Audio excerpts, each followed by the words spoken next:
Hello, everyone. This is criminal profiler Pat Brown, and I am here with The Murder of Cleopatra, Part 5, After Actium, The Attempt to Flee Egypt. Now,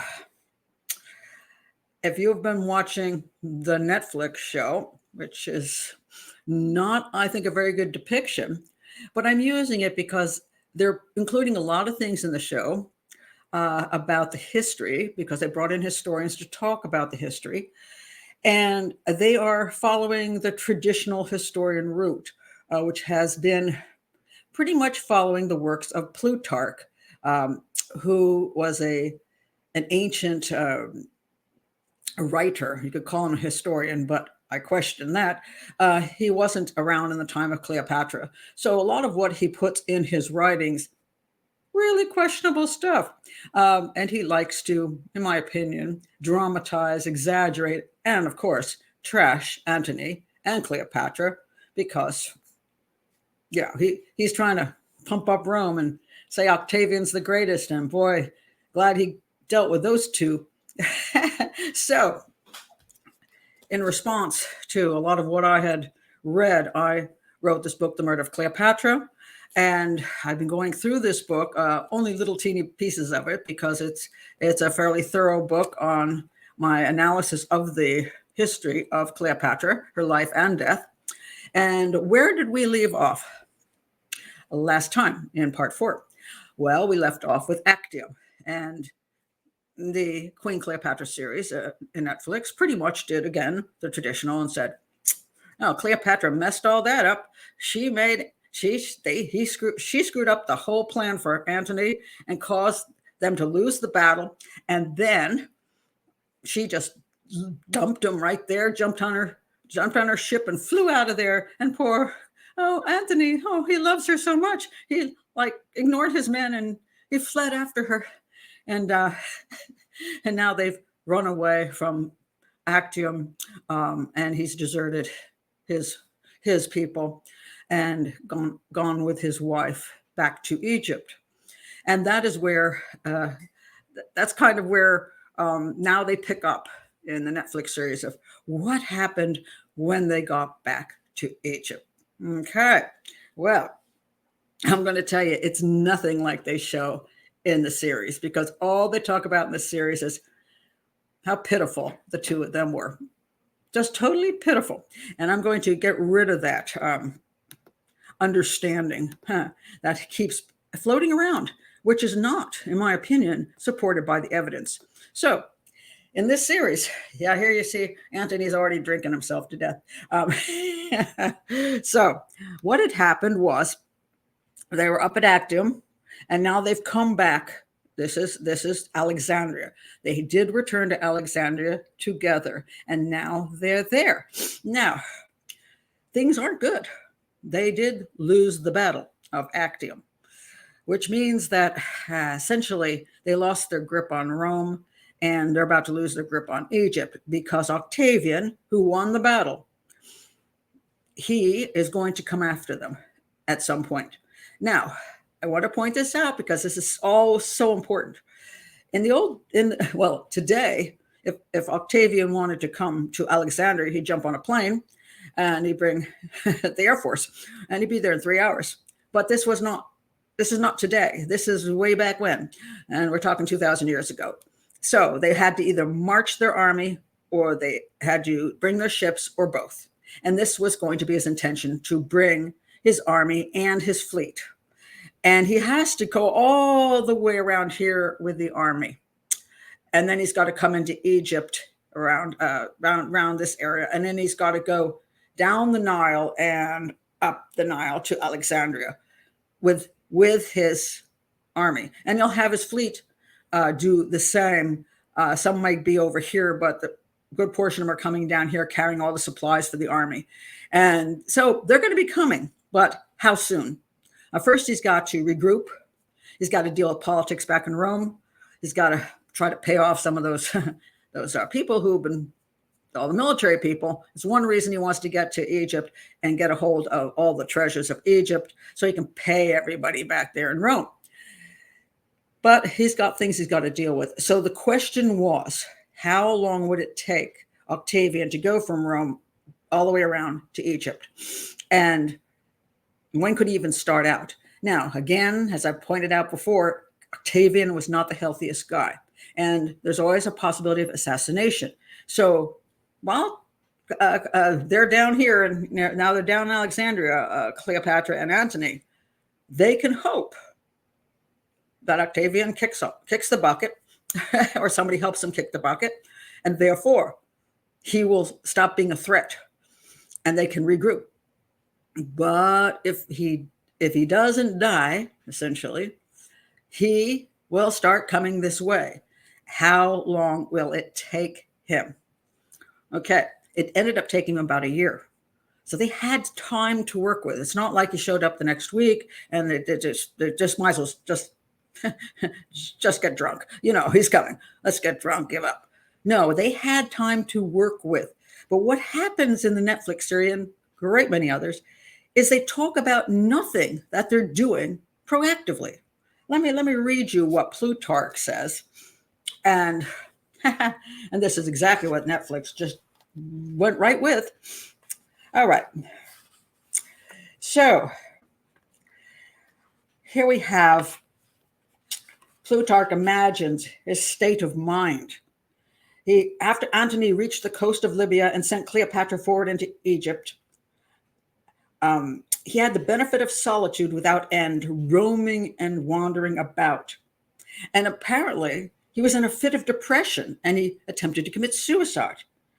Yes, Antony tried to kill himself, but was prevented by his friends and brought to Alexandria.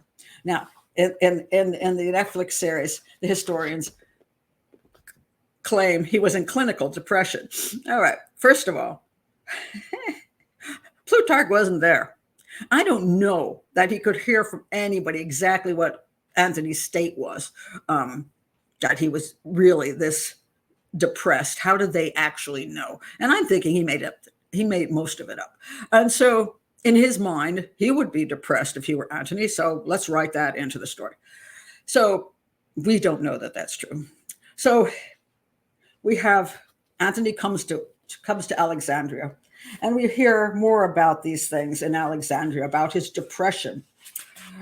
And now Antony forsook the city and the society of his friends and built for himself a dwelling in the sea at Pharos by throwing a mole out into the water. Here he lived in exile from men and declared that he was contentedly imitating the life of Timon, since indeed his experiences had been like Timon's, for he himself also had been wronged and treated with ingratitude by his friends, and therefore hated and distrusted all mankind. Wow. Okay. What about Cleo? Cleopatra then attempted to pick up Antony's spirits. So he might lay aside his anxieties also. He forsook that dwelling of his in the sea. And after he had been received into the palace by Cleopatra, turned the city to the enjoyment of suppers and drinking bouts. Cleopatra and Antony now dissolved their famous society of inimitable livers and founded another one. So now they're drinking up a storm. And then it would seem she became suicidal. This new society that they had created, they called themselves the Societies of Partners in Death. For their friends enrolled themselves as those who would die together and pass the time delightfully in a round of suppers. Moreover, Cleopatra was getting together collections of all sorts of deadly poisons, and she tested the painless working of each of them by giving them to prisoners under sentence of death. Okay, so this is where they're at. They also, she's so desperate now. She sends somebody to Caesar and says, which is Octavian, and she asks for the realm of Egypt for her children. And Antony requested he might live as a private person. And Caesar would not listen to the proposals for Antony, but he sent word back to Cleopatra that she would receive all reasonable treatment if she would either put Antony to death or cast him out. Okay, so that, according to Netflix, is it until Octavian shows up, because they're just a bunch of losers, a total bunch of losers. Not true. There is one thing that Plutarch writes which is so unique, one has to believe that he did have this information, because otherwise I can't see any reason for him to write this. And I will show you what it is. There is this location right here. And this area here, I'm trying to see if I can point to it. This is Alexandria, and this is the Nile, and here we have the Mediterranean. Cleopatra can take her ships over to here, and what she's trying to do is go down into the Red Sea. And if she continues down, she can go to India. All right. Now, as you can see, the Suez Canal is not there, so she has to go overland. Now, listen to what Plutarch writes, which is so unique that I'm thinking this probably there was evidence for. All right. Let me find it. All right. Here he found Cleopatra. This is when Antony shows up after he's wandering about. Here he found Cleopatra venturing upon a hazardous and great undertaking. The isthmus, right here, which separates the Red Sea, down here, from the Mediterranean off of Egypt, is considered to be the boundary between Asia and Libya, in the part where it is most constricted by the two seas and has the least width. Okay? So in other words, if she can get over this one spot here of land, if she can get her ships, well, we're talking over land, mind you. If she can get the ships over land to the Red Sea, she would pick this spot because it seems like it's not too wide, although it's not that narrow either. All right. It is has the least width, measures 300 furlongs. Here Cleopatra undertook to raise her fleet out of the water and drag the ships across, after launching them in the Arabian Gulf with much money and a large force to settle in parts outside of Egypt.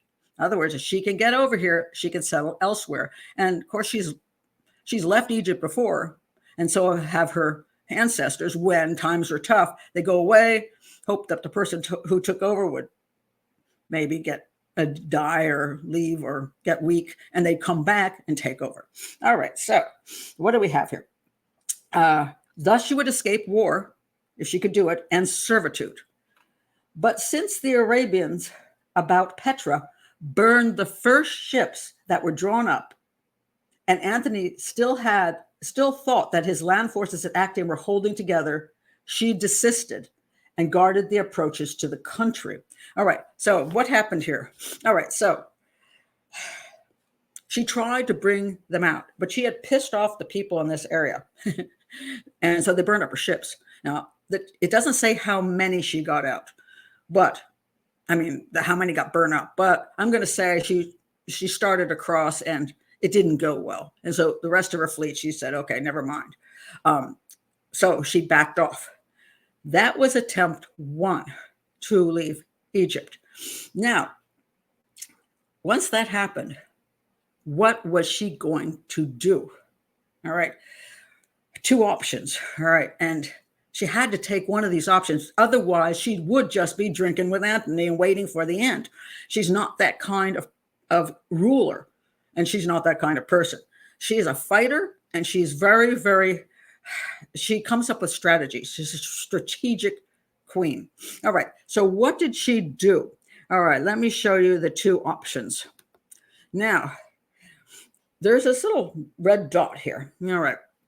This is an area called Berenice, and it's not too far from the Nile. In theory, you could sail down the Nile to about here, and then you've got the same problem. You got to get your ships over land to that location. Could she do it? Yes, it's possible, but the problem was it was just too far. So what you would have to do is break down the ships and then rebuild them over here. Now, if you had new ships, that would work, because if you just built the ship, everything is ship shape, and then you can put them back together. But when you're talking about ships that have been in the sea, they've gotten warped, and all kinds of things have happened to them. If you take them apart, good luck putting those things back together again. It's not very easy. So she didn't build new ships to take across. She didn't have, there wasn't time to do that. And I'm going to tell you why there's not time. She would have to dismantle the one she had, and they wouldn't go back together again. That's probably not happening. All right. Now, the other possibility is that she could build ships here. And theoretically, I'm going to tell you about this a little bit later up here, because there eventually was a shipbuilding area up here. But she could also build them down here. But here's the problem. It takes a really long time to build a ship. And I studied shipbuilding when I looked at this whole issue. I'm going to see if I can find just a simple piece of information on this. I studied, one of the calculations I got was from a guy named Potassi. And it said here that, let's see, he goes into a whole situation on how long it would take you to build the ships. What did I come up with? I came up with the fact that it would take, oh my goodness,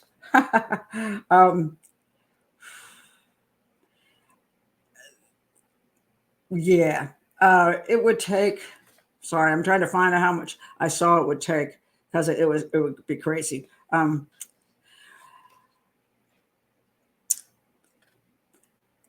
There's so many parts. Let me put it this way. The ship is so huge. It has so many parts that within a year, you simply cannot build that many ships that she's going to need to sail away. She can't sail away with 2 ships. She's got to have a fleet with her.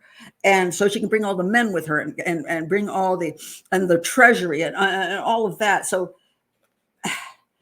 it's crazy how long it takes. It's something like this. He said here, you could build possibly a ship in 2 months in a shipyard. So maybe you could build 6 ships in a year. 6 ships, not enough. And they don't even have a year. Not happening. So building the ships is not likely. Now, there's one other way, and this is where it gets really interesting. And this has been so overlooked, I do not understand why. All right, so up here, this is the Nile Delta. And you will see, before, remember I said they were trying to bring the ships over here? Couldn't do it. Over here, this is where the Nile comes in. This line here, going here and then down to here, is something called the Ptolemaic Canal. Now, what was the Ptolemaic Canal? Well, once upon a time, there was a canal going from the Nile to the Red Sea. Oh, and I also want to point out that one of the reasons I also don't want to build so many ships, sit there and try to build them in the Red Sea, is because they were having trouble with those people in the location that weren't happy with them. There were pirates on the Red Sea. So you really had to come through with enough of a navy you could fight people, and building a ship one at a time might not go well. So anyway, what about this canal? All right, let me tell you about the canal. The Ptolemaic Canal is a fascinating thing. It was once built, well, it was built a long time ago by Ptolemy II. Was her ancestor.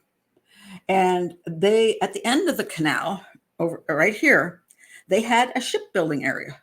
Now, it didn't mean they built the ships here. It meant most likely that they brought the ships through and then did repair work and other things here. But by the time Cleopatra came into power, it seemed that it wasn't really functioning. It had silted up, had been in disuse. So the canal was not functioning. It was there, but not functioning. So now, if you can't get your ships overland in any way, shape, or form, you need to use this canal. So Cleopatra, she's got a year. All right. So if she can make it usable by getting the silt out of it, make it functionable, that's the way out. She can come down the Nile and go out. Now, of course, you have to go. Let me show you how you have to go. You have to go this way down the Nile and come back up. It's let me show you the other picture so you can see that better. is that a good picture? I'm not sure it is. It's, yeah, they're not. It's way up here, so that's not a really good picture of it. It's the Nile coming to that location is kind of a V shape. So you're in Alexandria. Let's see over here, Alexandria. You have to come down, and then you have to go back up past Cairo. So it's a bit. You can't just go over. So you have to go down and up. And likewise, when Octavian came, he's coming from this side, which will be where over this way. He'd be coming down the Nile this way and going back up. So she needs the canal to open. Can she do it? Well, she had almost a year to work on it. I believe she accomplished it. Now, once that's done, all right, here's the problem. And by the way, I just want to say the thorough details are in the book. It's very hard for me to explain this in such a short period of time, but I just want you to get the idea of how it all works. But it's in the book about how to build the ships, how the Ptolemaic canal would work, and all of this. So anyway, Cleopatra is now going, okay, I've got only one option left. I got to get my ships into the Red Sea. She works on the canal. It is there. So it's a matter of getting all her people there and dredging it out and getting it to be deep enough. But she's got a second problem. And it's a thing called the Nile inundation. The Nile starts inundating, believe it's somewhere around, I just think I just killed my, hold on a second, let me see if I can find it here. Now here we go. Or not. I may have lost my, okay, let's see. So let me find out when does, I'm just trying to find out when the Nile inundation happened. It's usually in, oh, here we go. Only during 4 months of the year. That's from August through November, or possibly September through December. That's when the Nile inundates, meaning the water rises from from the rain. So a lot of the year without rain, this is not exactly it's a deserty area. Without the rain to raise the Nile, it's just too shallow. They could take small boats through there, and that's not a problem. But to get the ships through, you have to have it be deep enough. So the Nile has to inundate. So what they needed the canal to fill up enough to provide sufficient depth for seagoing vessels to sail from the Nile to the Bitter Lakes. That's that thing right there. So they got to go from the Nile to the Bitter Lake and then down to the Red Sea. There, on the other hand, 4 months. Man, it's only 4 months of the year she could get her ships through. But hey, she doesn't have any choices here. If she can get 4 months, hey, take the 4 months. It's better than no months. All right. And there's evidence in history that the canal was desirable, even if it had limited use. That's why she would build it up. But on the other hand, she needs the Nile to inundate. Now, the Nile, if it only is deep enough from August through November or September through December, she needs Octavian not to show up too early. So if he takes 13 months, 14 months, she's good to go. He's not there. The Nile inundates. She takes her ships. She goes down. She comes back up. She goes out. She's good. She's good. The whole fleet goes out. It's perfect. Only one problem. The same problem she had with Actium. Remember when they were at Actium, the way they got nailed at Actium was that Octavian went across, had the fleet go across the sea at a time when it was dangerous to do so. And most of the time people wouldn't take that choice. It's like, that's not right. But Agrippa did it with the fleet. And therefore they got trapped. Well, this is a similar case. So in other words, at Actium, Octavian and Agrippa got lucky that the weather didn't destroy them. And Cleopatra and Antony got very unlucky because the weather was not in their favor. Same thing happened here. All they needed was for Octavian to take an extra 4 to 8 weeks to get there. But that didn't happen. Octavian arrived before the Nile could rise enough to fill up the Ptolemaic canal. Therefore, he starts down the Nile. like this. He's coming. Oh, I can't do this with my finger. He's coming down the Nile. The problem is, as I say, it's a V shape. So if let me do it from this side.